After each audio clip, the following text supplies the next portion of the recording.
អូខេបាទសួស្តីទៅដល់អតិថិជនរបស់នីកាលេខទាំងអស់គ្នាបើចូលឆ្នាំក៏កន្លងផុតទៅហើយបាទអញ្ចឹង promotion ក៏នៅតែមានជូនអតិថិជនពិសេសផងដែរអញ្ចឹងថ្ងៃនេះខ្ញុំចង់មកបង្ហាញជាមួយនឹងប្រភេទទូទឹកកកស៊េរីថ្មីដែលជា brand របស់ Samsung ស៊េរីឆ្នាំ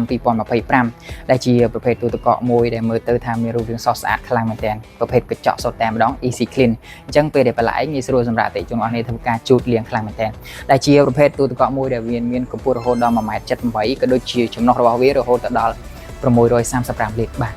សម្រាប់ model នេះវិញវាមាន model OS 70បាទដែលជាប្រភេទ series ឆ្នាំ2025របស់ Samsung ផងដែរអញ្ចឹងយើងចូលទៅដល់នៃផ្នែកខាងក្នុងទាំងអស់គ្នាបាទនេះគឺជាផ្នែកខាងក្នុងនៃប្រភេទទូទឹកកក series ថ្មី wow គឺថាប្រណិតភាពតែម្ដងជាមួយនឹងការ design ហើយក៏បានភ្ជាប់មកជាមួយនឹងពុម្ពសម្រាប់ផលិតទឹកកកផងដែរដូច្នេះហើយបង្កជាភាពងាយស្រួលនៃការប្រើប្រាស់ជាប្រចាំថ្ងៃទៅដល់អតិថិជនទាំងអស់គ្នាតែម្ដងជាមួយនឹងការប្រើប្រាស់ចង់បាននៅប្រភេទទឹកកកម៉ត់ឬមួយក៏ទឹកកកធន់ល្មមឬមួយក៏ចុចទឹកញ៉ាំអីគឺថាមានជាមួយនឹងប្រភេទទូទឹកកកស៊េរីថ្មីនេះតែម្ដងបើយើងក៏លេខមើលធ្នើសម្រាប់ដាក់អីវ៉ាន់វិញគឺថាក្រាស់ល្អខ្លាំងមែនទែនដែលជាប្រភេទកញ្ចក់ដ៏រឹងមាំសម្រាប់ទ្រទម្ងន់ប្រភេទអីវ៉ាន់អីផ្សេងៗបានល្អខ្លាំងមែនទែនជាមួយនឹងស៊េរីថ្មីមួយនេះក៏បានភ្ជាប់មកជាមួយនឹងប្រព័ន្ធបច្ចេកវិទ្យា All Round Cooling ដែលធ្វើឲ្យត្រជាក់នេះសព្វសាច់ទូទាំងមូលតែម្ដងត្រជាក់លឿនឆាប់រហ័សក៏ដូចជារក្សាភាពស្រស់នៃបន្លែផ្លែឈើបានយូរល្អខ្លាំងមែនទែនហើយអ្វីដែលពិសេសក៏បានភ្ជាប់មកជាមួយនឹង Digital Inverter អញ្ចឹងហើយជា technology មួយដែលជួយសន្សំចៃនៃការប្រើប្រាស់ប្រចាំថ្ងៃល្អខ្លាំងមែនទែនគឺ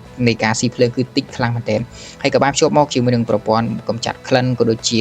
ការសេតនៃសីតុណ្ហភាពនៅក្នុងទូផងដែរអញ្ចឹងហើយវាបង្កជាភាពងាយស្រួលខ្លាំងមែនទែនជាមួយនឹងស៊េរីថ្មីរបស់ Samsung មួយនេះផងដែរបាទបើអញ្ចឹងសម្រាប់អតិថិជនដែលមានបំណងចង់បាននៅប្រភេទទូទឹកកកស៊េរីថ្មីរបស់ Samsung ដែលជាស៊េរីឆ្នាំ2025អតិថិជនគ្នាអាចរកមើលបាននៅគ្រប់សាខានីកាទាំងអស់ឬមួយក៏អតិថិជនគ្នាអាចកម្មង់ក៏បានដែរជាមួយនឹងម្លាយក៏ដូចជា promotion នៃការផ្ដល់ឲ្យនៃការធានាគឺថា special តែម្ដងបាទអញ្ចឹងអូខេបាទអរគុណច្រើនជួបគ្នាវីដេអូនៃការ promotion យ៉ាងពិសេសនៅវីដេអូក្រោយបាទ